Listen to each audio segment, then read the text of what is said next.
Comment Netflix gagne des milliards de dollars en manipulant ton cerveau. Tu viens de finir ta journée, tu manges, tu t'installes, tu ouvres Netflix. Et là, la manipulation commence.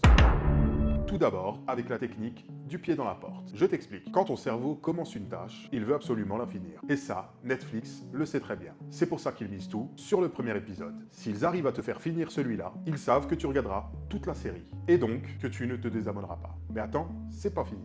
À chaque récompense, ton cerveau libère de la dopamine. Tu sais, cette sensation à la fin d'un épisode, quand il y a un gros suspense. Jusque-là, tout le monde le sait. Mais là où ça devient vicieux, c'est que le début de l'épisode suivant est souvent ennuyeux. Et c'est pas un hasard. Tout ça c'est fait pour chuter ton niveau de dopamine et te pousser à attendre avec impatience ta prochaine dose, la fin de l'épisode. En gros, il joue avec ta dopamine encore et encore. Ton cerveau devient accro, pas à la série, à la sensation de dopamine, dans un seul but, que tu restes abonné à leur service. Et c'est pour cette raison que tu enchaînes les épisodes sans le vouloir. Tu l'as bien compris, Netflix vend des shoots de dopamine. Et c'est exactement ce que tu dois faire si tu as un business. Faire en sorte que ton produit déclenche de la dopamine pour que tes clients en redemandent encore et encore. Tu peux par exemple faire des cartes de fidélité pour qu'une fois que tes clients commencent à la remplir, ils se sentent obligés de la terminer. Abonne-toi pour ne pas rater le prochain épisode.